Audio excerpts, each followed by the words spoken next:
Hi, my name is John Leonard Latido, and I will be discussing the dispositional, trait, and factor theories. Now, according to critics, to academicians, they consider this force in psychology as somewhat simple, straightforward, and shallow as compared to the previous theories, the psychodynamic, behaviorism, existential, and humanistic. Now, is it really simple and shallow? Now, let's find out. Now, most concepts under this force will revolve around dispositions, traits, and factors. So, to better understand these concepts, we have here the definition for traits. This is according to Gordon Allport. For him, traits are the building blocks of personality and are characterized by these three. Una ay consistency. So it means that traits are consistent over various situations. This means that, say for example, we consider being talkative as a trait, and if an individual is being labeled for having a trait of being talkative, he or she will more likely to participate more in conversations in all contexts, not just in one. So that's consistency. Say for example, talkative siya sa bahay, talkative siya sa workplace, talkative siya sa around his peers outside. So that shows consistency. Ang pangalawa ay stability. So here, it says that traits are not simply transient states, instead they are stable over long periods of time. So it means a trait can manifest hindi lamang for a short time, rather for a longer periods of time. So for example, a student who is, say, very perfectionist, that can be a trait, being perfectionist, at school during his or her younger years, more likely this person will also become perfectionist later in his or her career or professional life. So it encompasses different eras, different time periods, but the trait remains. So that's stability. The third one is individual differences. It says here that different individuals have different traits. They may or may not have a certain trait. So for example, balik tayo sa pagiging perfectionist. Ang perfectionist na trait is hindi siya common to everyone. May mga taong may perfectionist trait, may mga taong wala. Aside from that, other traits, say for example, introversion or extroversion, which I know most of us are familiar with, this may have a spectrum with individuals being placed at different points. Ang dalawang tao pwedeng may the same trait, say introverted, same silang introverted, but the level or intensity of their introversion are different. So that speaks individual differences. Moving on, the first theorist is Gordon Allport, and his theory is the psychology of the individual. So, about Gordon Allport, he is a teacher, a professor, a writer, a theorist, and very passionate about psychology. In fact, he admired the workings of Sigmund Freud and even had the chance to meet Sigmund Freud in flesh. One fact about Gordon Allport is that his father is a doctor and that they made their house, their own house, like kind of a hospital or a clinic. They accepted patients into their house, and he grew up being very clean because of that context, and he still has this trait of cleanliness within him until his adult life. Now, this theory, psychology of the individual of Allport, is heavy on morphogenic science. It is the study of one individual as opposed to attempting to make a theory that applies to the general population or the nomothetic approach. So Gordon Allport emphasizes uniqueness, Naniniwala siya na ang every individual is very unique for having such a unique set of traits as compared to the belief of other theorists, which is, yun na nga, nomothetic, that a specific trait is common or can be applied to the general population. Also, this theory of Allport is humanistic in approach because it aimed at correcting Freud's pessimistic view. Kasi during this time, very popular ang theory ni Freud, the psychodynamic force, which Allport believes to be very pessimistic, very reductionist, very irrational. Kasi nga, say for example, a specific experience in childhood will automatically determine the situation in adulthood for a specific individual. But Allport chose to view personality to be positive and optimistic. That's why there is this touch of humanistic to his theory. It was his attempt to provide much needed corrective for this one-sided view during his time. So for Allport, his trait theory says that different kinds of traits are found in the proprium. So this proprium or self, this contains the different kinds of traits of an individual. It is the traits that are central in helping us understand na ang every individual ay unique, which also contain the style, the expressiveness, and behavior of an individual, in that these traits are the key structures within the self. Let's proceed to Gordon Allport's definition of personality. So what is personality? For him, personality is the dynamic organization within the individual of those psychophysical systems that determine his characteristic behavior and thought. Now, if we go back sa background ni Gordon Allport, siya po ay may expertise in philosophy and economics. That is why, or that may be a reason for him to come up with this definition of personality, which critics and academicians consider to be very straightforward and practical. Now, himay-himayin natin ang mga ginamit na terms ni Gordon Allport sa definition. Here, he said that personality is dynamic. It means that it's ever-changing, nagbabago, naiiba, especially when the person matures. Personality is organized and patterned, but at the same time, dynamic and not static. Also, he used the term psychophysical here, psychophysical systems, which highlights the importance of both psychological and physical aspects. And these psychological and physical aspects, they contribute to the development, to the formation of traits. He also used the word determine, which means that personality is something and does something. Now, personality, hindi lamang siya nagda-describe sa tao, it also calls the person to action. It refers also to the individual behind the action.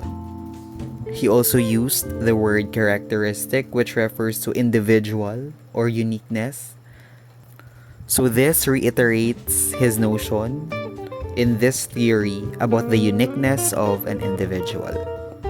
Ngayon naman, let's discuss the structure of personality according to Gordon Allport. Under sa structure, may tatlo. Una dito ay ang personal disposition. This is a unique characteristic of a person, a trait not shared with others. Now, according to Allport and Odbert, to identify personal dispositions, they counted nearly 18,000, to be exact, 17,953 personally descriptive words in the 1925 Webster's New International Dictionary, to list down all possible words that could be considered for personal disposition. So for personal disposition, there are three levels: the cardinal dispositions, the central dispositions, and the secondary dispositions. So let's talk about the first one, cardinal dispositions. So these are pervasive and dominant in a person's life. It is important to remember that cardinal dispositions are not present in everyone. It's very rare for individuals to have cardinal dispositions. To name a few of those who have cardinal dispositions, let's say Mother Teresa, she is strongly associated with goodness and mercy. That's her cardinal dispositions. Also, Adolf Hitler, whose character is associated with evil and ruthlessness. And Albert Einstein, we all know that he is genius. That's what he's known for. And today, his name, Einstein, is synonymous with brilliance. Other examples of cardinal dispositions include Quixotic, which came from the story of Don Quixote, for being very visionary, very ideal. We also have narcissistic, which came from the story of Narcissus, more of a self-loving individual. We also have Machiavellian from the story of Machiavelli, for someone who is very manipulative and deceitful. Ako naman personally, I don't think I have cardinal disposition, but I believe I have more of the central and the secondary dispositions. Now speaking of, let's proceed with the central dispositions. This includes 5 to 10 most outstanding characteristics around which a person's life focuses. And pwede ito magawa if you ask a person to list down yung mga traits that they consider to define how they live their lives. And these central dispositions, these are very obvious. This cannot be hidden. Say for example, ako naman personally, my central dispositions is being happy kasi I love laughing, being with people. I also have the central disposition of being creative in different aspects, and perseverance. I think I consider it as my central dispositions because these are very obvious, and these are also reports from other people. Now, other than personal dispositions, we also have the motivational dispositions and the stylistic dispositions. So, motivational dispositions, these initiate action.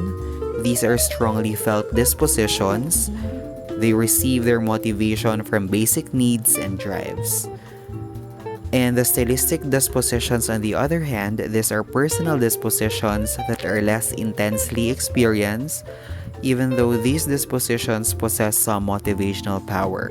And in fact, there is no clear line between the two dispositions. Say for example, an example that will capture both itong dalawang dispositions is that the fact that one of our basic needs is food. Everyone needs food. So our motivation there is the need for food. However, the stylistic naman, papasok siya in the manner of how we seek for food and how we eat the food, how we consume the food. Kasi nag-iiba-iba siya for every individual. Say for an instance, we want to eat rice. So, the manner of how we seek for it, yung iba bibili, yung iba magsasaing. So when it comes to eating naman, others eat with finesse, others eat differently. Yung iba, they use their hands, yung iba, they use spoon and fork. So that's stylistic dispositions. Now let's proceed with the proprium. As we have mentioned earlier, proprium is the self wherein traits are being contained. To expound, proprium are the behaviors and characteristics people regard as warm, central, and important in their lives. So proprium is the sense of self, As an individual, consider these traits as that is me, this is mine, or peculiarly mine. People would say, ako yan, eto ako, when defining themselves. Quite similar with central dispositions, but these are very specific, and that it includes person's values and the part of the conscience that is personal and consistent with one's adult beliefs. Motivation plays an important role, and Gordon Allport wrote the role of conscious motivation. He said that healthy adults are generally aware of what they are doing and their reasons for doing it. Unlike other theories, they account other behaviors, into unconscious if they cannot explain it. But for Allport, naniniwala siya na ang mga adults who are healthy ay alam nila kung ano ang kanilang ginagawa and their reasons for doing it. So he also wrote the peripheral motives and the appropriate strivings. So the peripheral motives, these are those that reduce a need. And this is common to all people and animals. So for example, when we are hungry, we eat. If we are thirsty, we drink. If we are cold, we put on clothing. If we are fatigued, we go to sleep. Therefore, peripheral motives, these are impulses and drives that lean towards immediate gratification ng need at ma-reduce ang tension, which is different from the appropriate strivings. Ito naman, these seek to maintain tension and disequilibrium. Kasi ang goal for this, not just for needs, but for growth. So for appropriate strivings, individuals do not settle na for status quo. They seek for growth. Say for example, nagma-master's degree, nag-graduate studies, nagsisik for promotion, because at the same time, while we search for things that are bigger, we also seek for disequilibrium, which is for development. Allport also proposed a theory for motivation. Nilagay niya, there are two, the reactive behavior and the proactive behavior. So for reactive behavior, people just want to maintain homeostasis or balance or equilibrium and have no room for growth.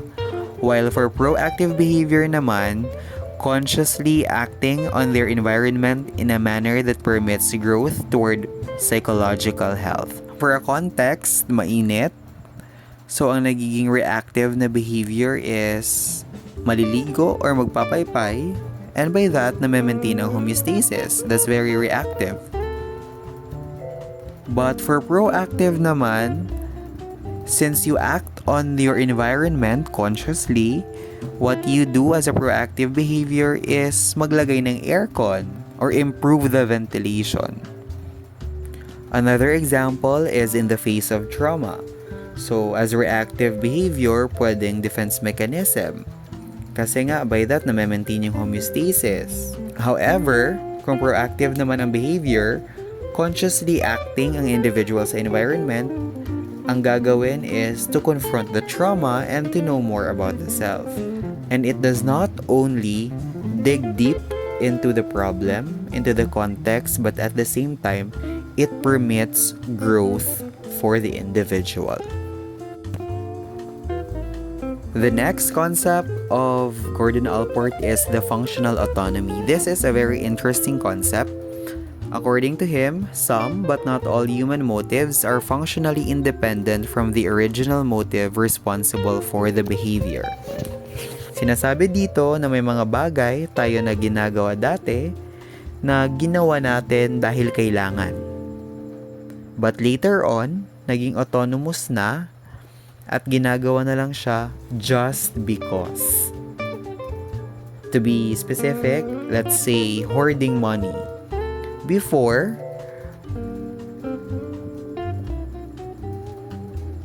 ang tao is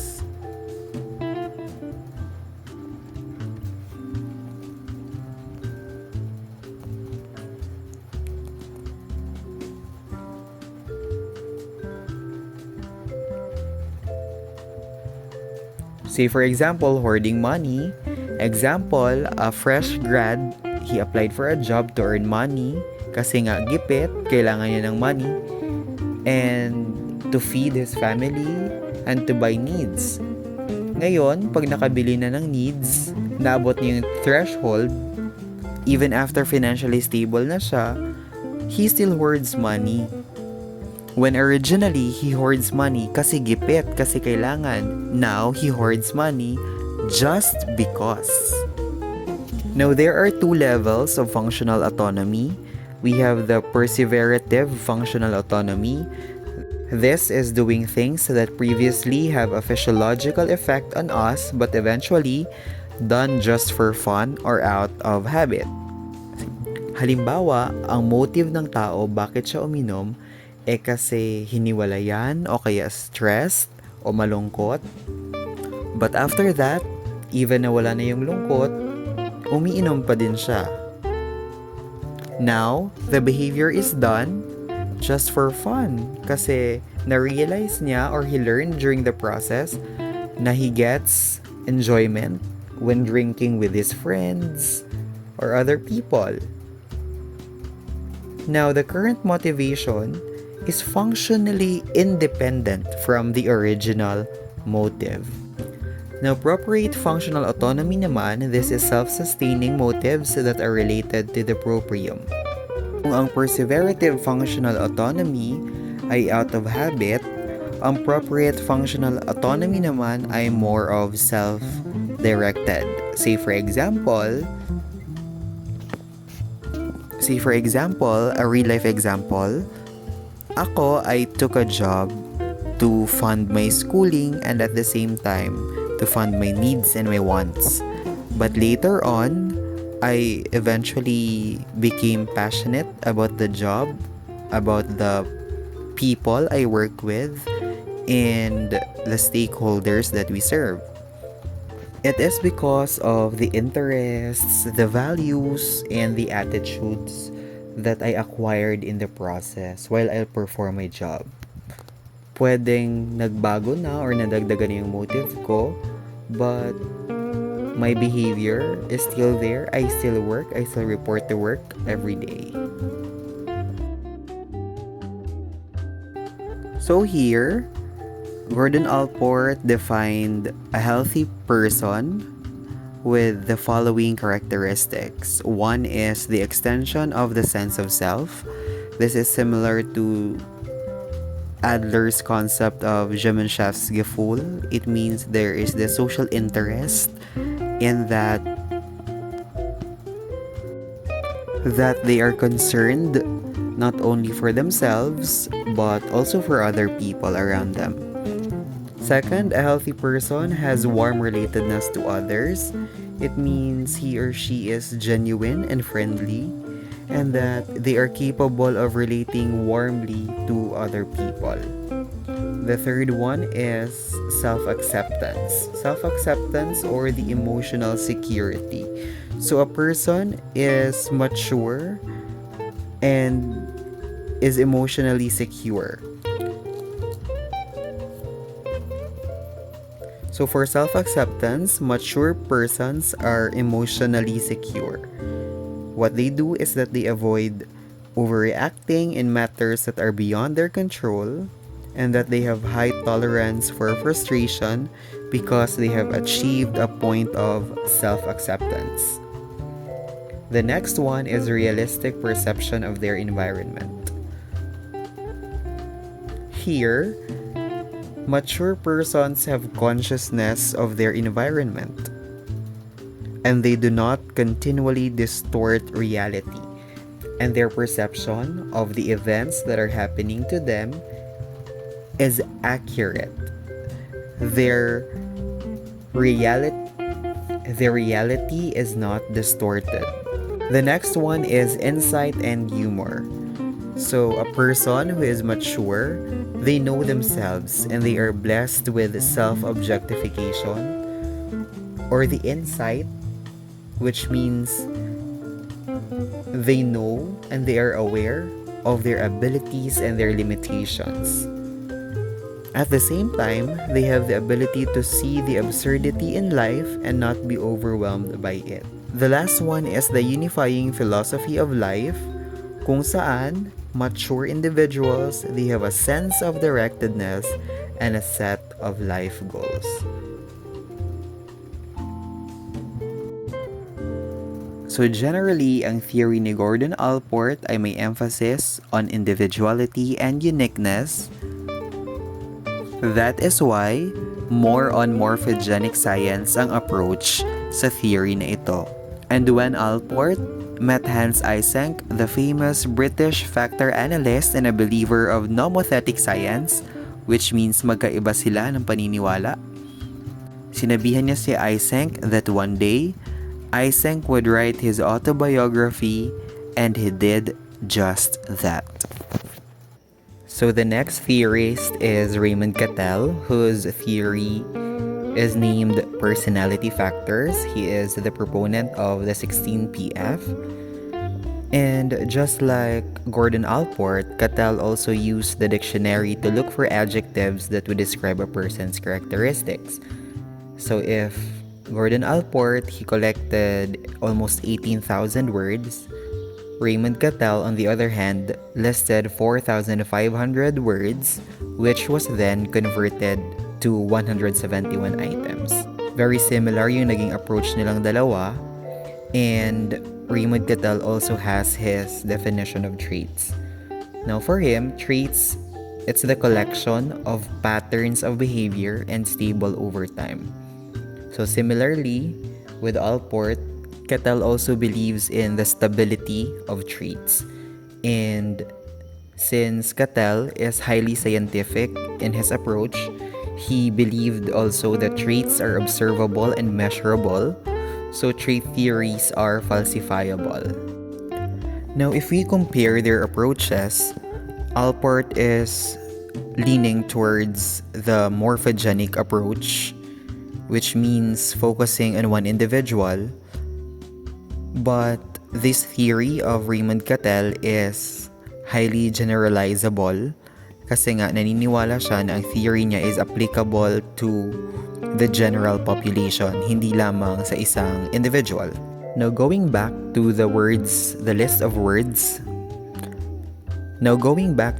of words collected by Raymond Cattell, which were converted into 171 items, ang ginawa niya ay pinasagot niya itong 171 items sa iba't ibang tao, and he was able to collect iba't ibang data also. So now, here are the types of data that were collected from people in varied contexts. Una, we have this L data, derived from the observations of others. So for L data, si person A ay tatanungin kung anong observations niya kay person B. Ang magiging respondent is si person A. So for Q data, it's derived from self-reports. So si person A mismo ang tatanungin at sasagot sa items applicable on his or herself. And the T data is derived from objective tests, say for example intelligence tests, skill tests, ability tests, and it will be used as basis. So as I have mentioned, Cattell is very scientific, that's why very mathematical yung naging approach niya sa theory na ito. And the reason why he made the 16PF kasi naniniwala siya na during his time, masyadong talamak ang armchair theories. Ito yung mga rationalist at common sense na mga theories na nasa isip lang ang concepts. It's very abstract, kaya hindi napapatunayan. It cannot be proven.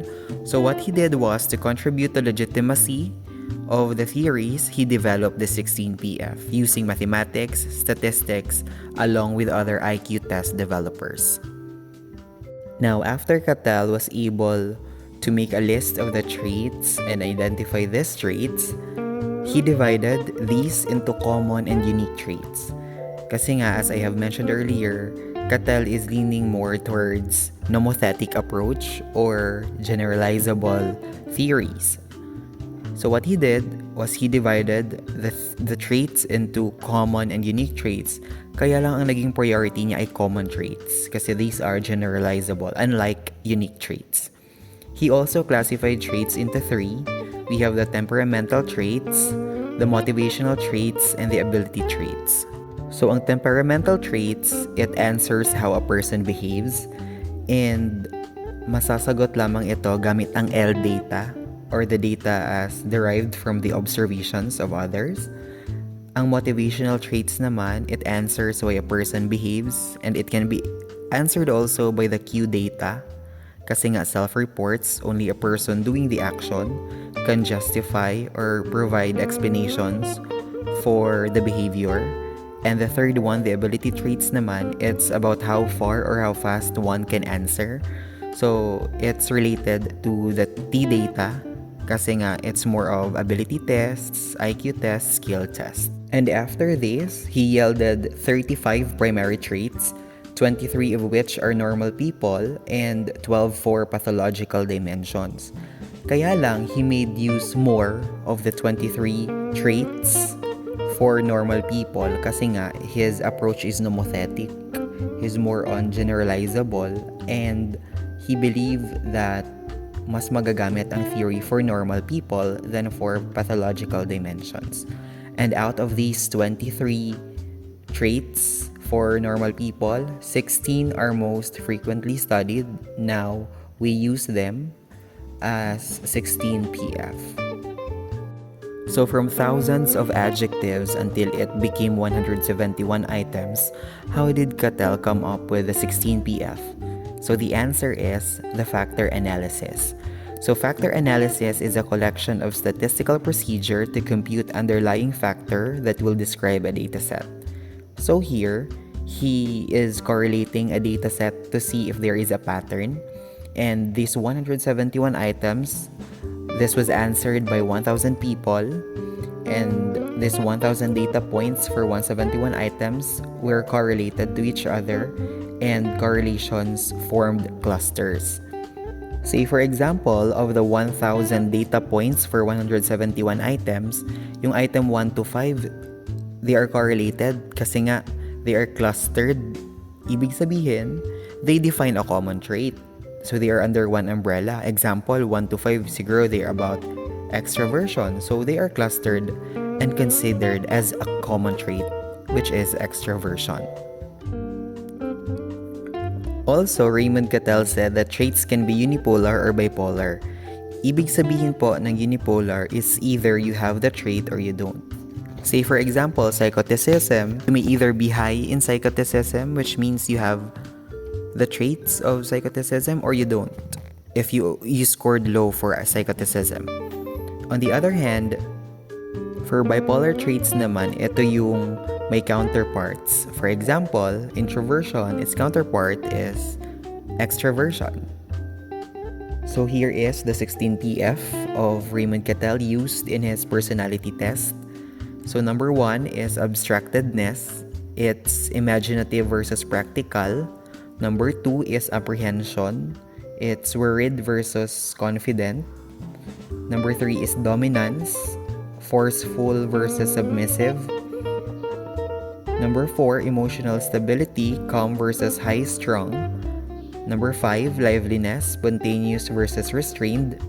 Number 6, openness to change, flexible versus attached to the familiar. Number 7, perfectionism, controlled versus undisciplined. Number 8, privateness, discreet versus open. Number 9, reasoning, abstract versus concrete. Number 10, rule conscious, conforming versus non-conforming. Number 11, self-reliance, self-sufficient versus dependent. Number 12, sensitivity, tender-hearted versus tough-minded. Number 8, social boldness, uninhibited versus shy. Number 14, tension, impatient versus relaxed. Number 15, vigilance, suspicious versus trusting.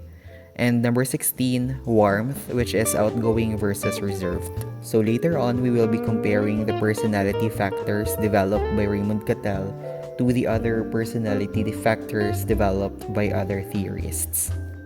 Now, there are also types of factor analysis, the exploratory and the confirmatory.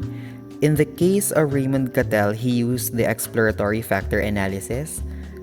This type comes from data until a theory is developed. The only critique for this is that this is impractical. Here is why. If we go back to the case of Raymond Cattell, ginamit niya ang exploratory factor analysis kasi he started without a theory. But he had plenty of data. 'Di ba? It came from the adjectives he sourced out of the dictionary. Now, he had items also, the 171 items, pinasagot niya sa iba't ibang tao. He derived different data at the same time.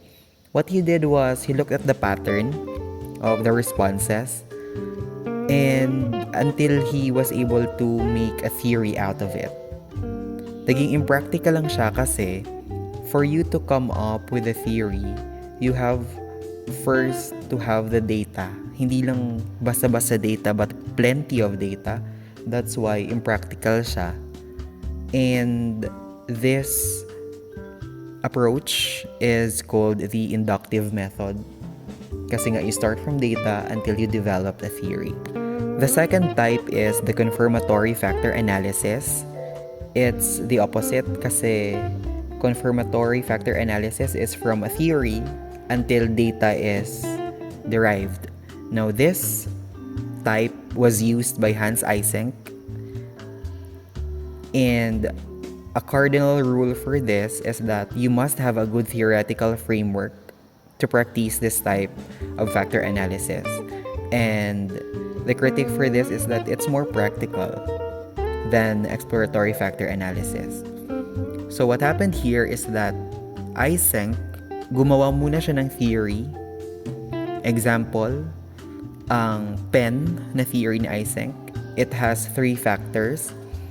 Identified na ang mga factors, ang psychoticism, extroversion, and neuroticism. After that, gumawa siya ng items and he made other people answer it. And after factor analysis, lumabas na may 3 factors ang personality, and it confirmed his theory that there is 3 factors. Now, since we have already mentioned Hans Eysenck, let's talk about his theory. He called it biological typology.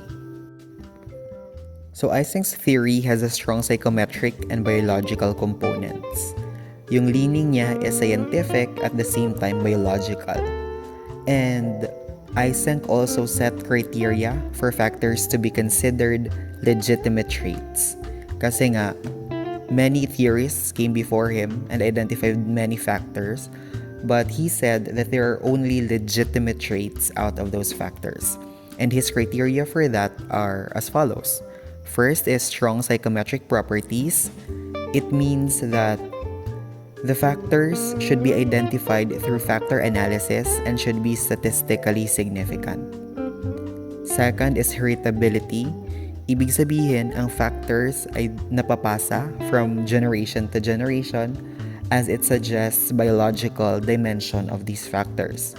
Third one is that these factors should be theoretically make sense.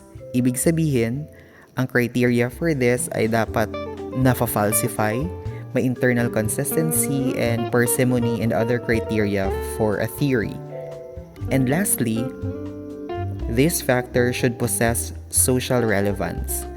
Ibig sabihin, you have these factors, ngayon, does it explain personality? So out of Eysenck's biological typology theory, he was able to develop this hierarchy of behavior organization. So, ang pinaka-mababang level for this ay yung specific behaviors. Let's say, for example, a student who answers assignments, yun yung mga behaviors, answers the exams, or pass the requirements. These specific behaviors are clustered until it becomes a habit. We can label it as keeping at schoolwork, along with other habits with clustered specific behaviors. And these habits are then correlated and are categorized into one trait. Say, for example, keeping at schoolwork, persisting with hobbies, and finishing a job. It can be categorized as persistence, as habits for a persistent na trait. And after that, these traits are classified under one umbrella. Ito yung tinatawag nating type, or for Eysenck, tawag dito ay super trait. Say for example, for persistence, along with social shyness as traits, they are categorized under introversion. Now let's proceed with the very core ng theory ni Eysenck. Ito yung 3 bipolar superfactors he identified. So ang 3 bipolar superfactors ay extroversion, and the other pole is for introversion. Number 2, neuroticism. The other pole of it is stability. And the third one is psychoticism. And the other pole is sociability or superego function. So since this is bipolar, what happens is that there are 2 poles. And when extroversion goes down, introversion goes up. And this is the same with the other bipolar superfactors. So to further discuss the 3 superfactors, we will be discussing also the biological explanation for these 3. So let's start with extroversion. So for extroversion, ang mga traits under this superfactor is sensation seeking, being assertive, being active, being lively, being sociable, being venturesome, being surgent, being dominant, and carefree. So this extroversion na concept under the theory of Eysenck is based sa theory or concept ni Carl Jung na extroversion, wherein the psychic energy is directed outwards, while yung introversion naman, the energy is projected inwards. So the biological explanation of Eysenck for this is on cortical arousal.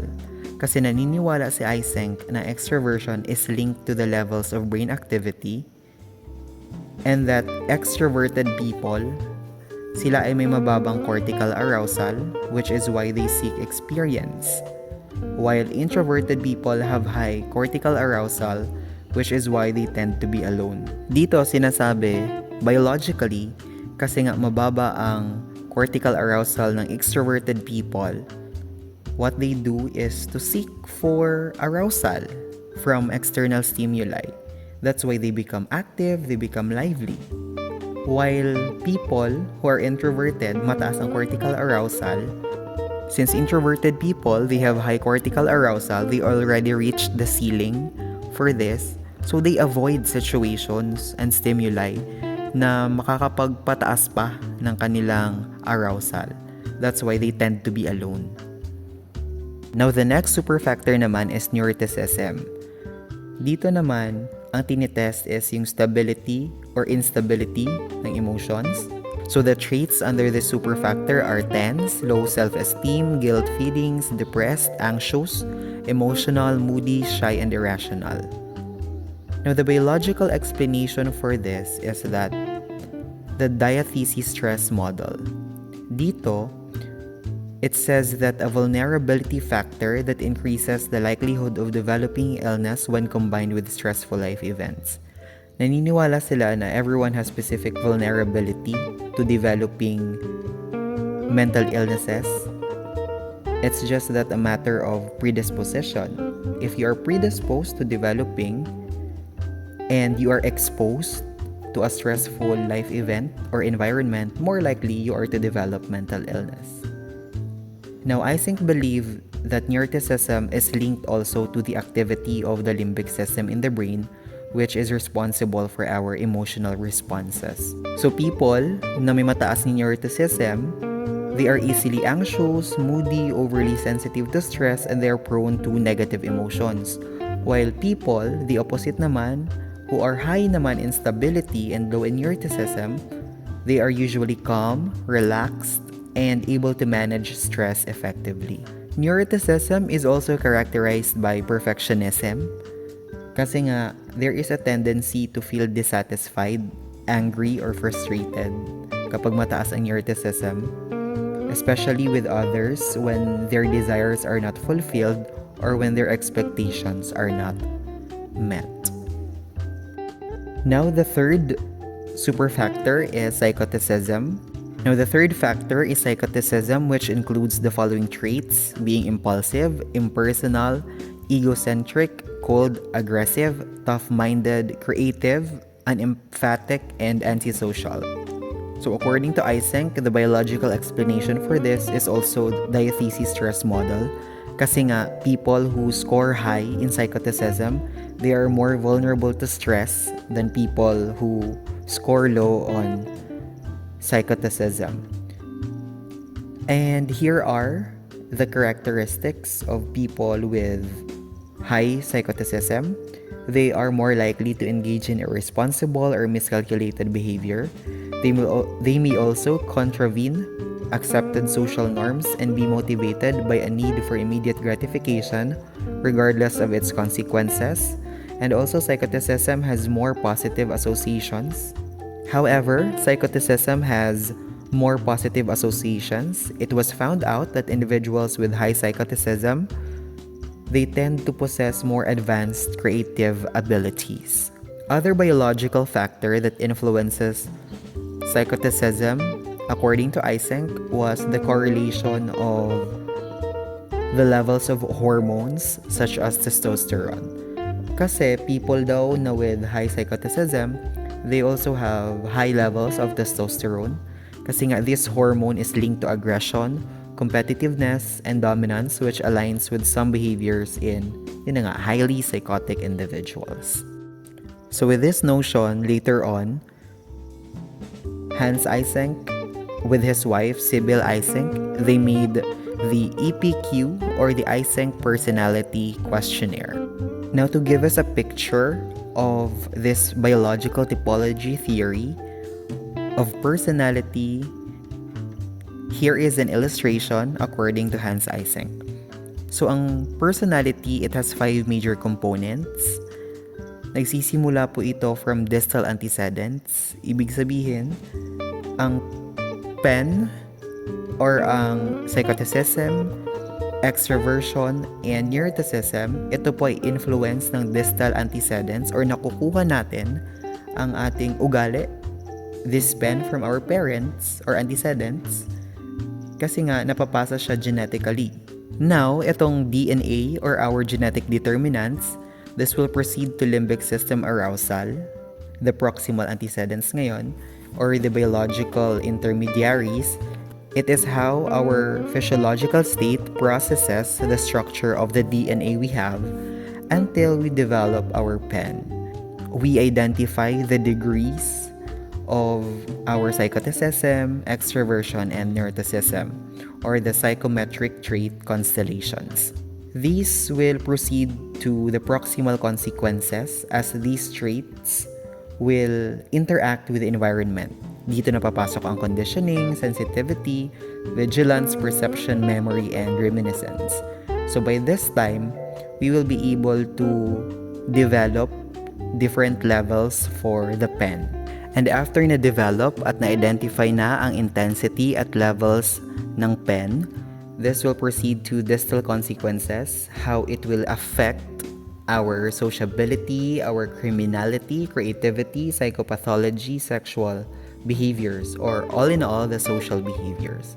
So sinasabi dito na it's us na mga tao that influence the society with a set of super factors and its interaction to environment. So with these theories presented, the question now is, how many are the personality factors? Is it 16 or 3?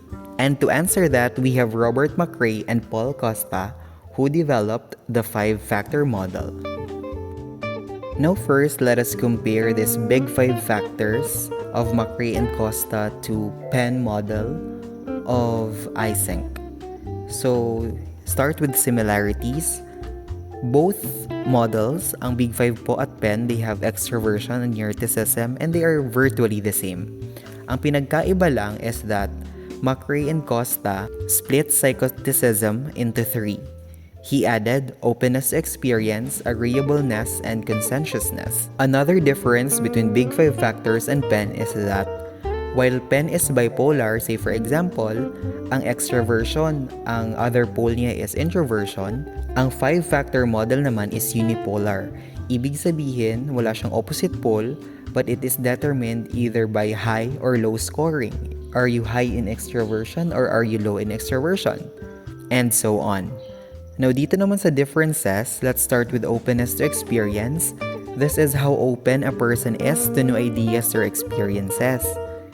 It also captures the closure versus recognition to ambiguity of a person. Closure, ibig sabihin, more of being close-minded, fixed na ang thinking, while its opposite is that you have recognition to ambiguity, you are okay with uncertainty, you receive different or varying opinions or ideas.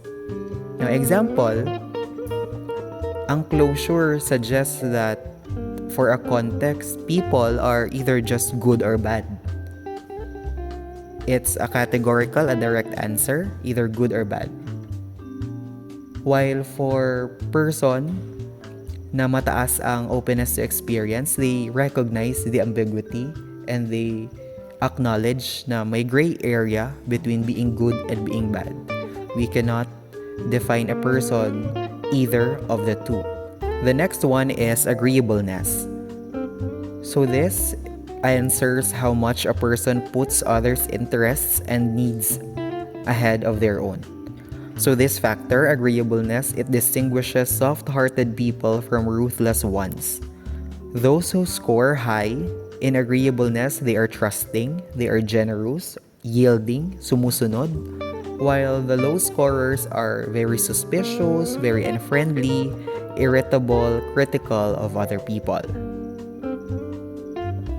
Now, for conscientiousness naman, this answers how goal-oriented, persistent, and organized a person is.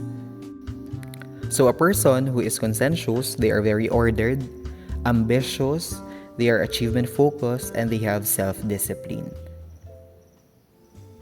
The only downside for people who are high in conscientiousness is that they are prone to stress.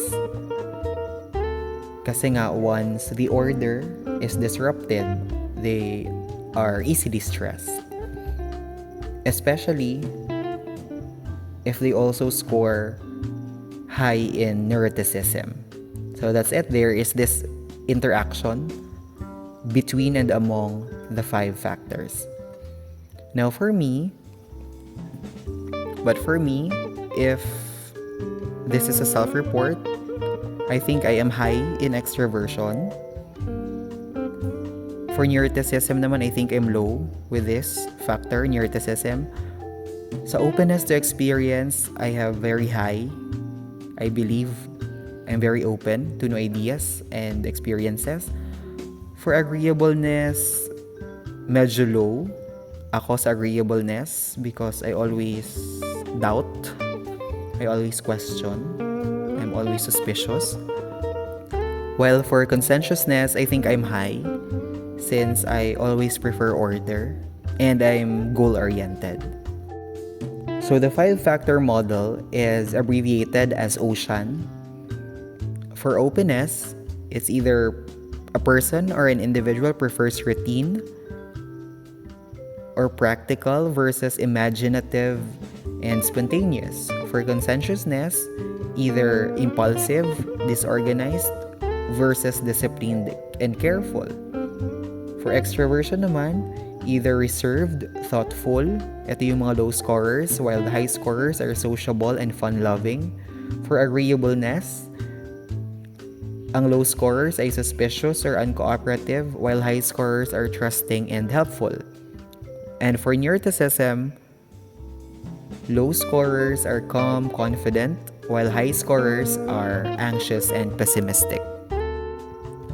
Now, if we are to compare the Big 5 versus 16 PF, eto siya. Actually, we can categorize the 16 PF into Big 5. Of course, 16 PF, they have this extroversion, introversion, which is similar with the extroversion, introversion of the Big 5. The reserved or warm factors, they're under that. For neuroticism naman, of course, the factors for low anxiety or high anxiety. We have emotionally stable or reactive. And for openness to experience naman, we have here the receptivity and tough-mindedness. For agreeableness, we have here accommodation or independence, while for conscientiousness, we have here lack of restraint or self-control. Now, how did McRae and Costa come up with this five-factor model or five-factor theory? So originally, the five factors constituted nothing more than a taxonomy. So it's just a classification of basic personality traits. But by late 1980s, Costa and McRae became confident that they had, and other researchers had found a stable structure of personality. It had become clear to them that the old theories cannot simply be abandoned. They must be replaced by a new generation of theories that grow out of the conceptual insights of the past and the empirical findings of contemporary research. So if you take a look at this illustration, the big five, they are basic tendencies which came from biological basis. So sinasabi dito na pagkapanganak, we have a set levels of big five. And these tendencies, they have a dynamic process. Ibig sabihin may interaction, one influences the other and vice versa. For example, you are high in extroversion, you want to socialize, you love to socialize, but you are low in agreeableness. So, most likely yung tendency is makikipag-away ka kasi you like confrontations. So that's how dynamic the processes and interaction between and among the five factors. Now, these basic tendencies with dynamic processes will lead to characteristic adaptation. Included po sa characteristic adaptations yung cultural conditioning, yung personal strivings ng individual at yung attitudes. And with this, makakadevelop ang individual ng self-concept. And the self-concept naman ng tao, aside from the culture, the personal strivings, and the attitudes, it's also heavily affected by the objective biography ng individual. Say for example, yung self-concept mo is affected by what happened in your life, your decisions, your experiences, and lastly, the external influences. It will affect your characteristic adaptation kasi nga, it's what's currently happening around you.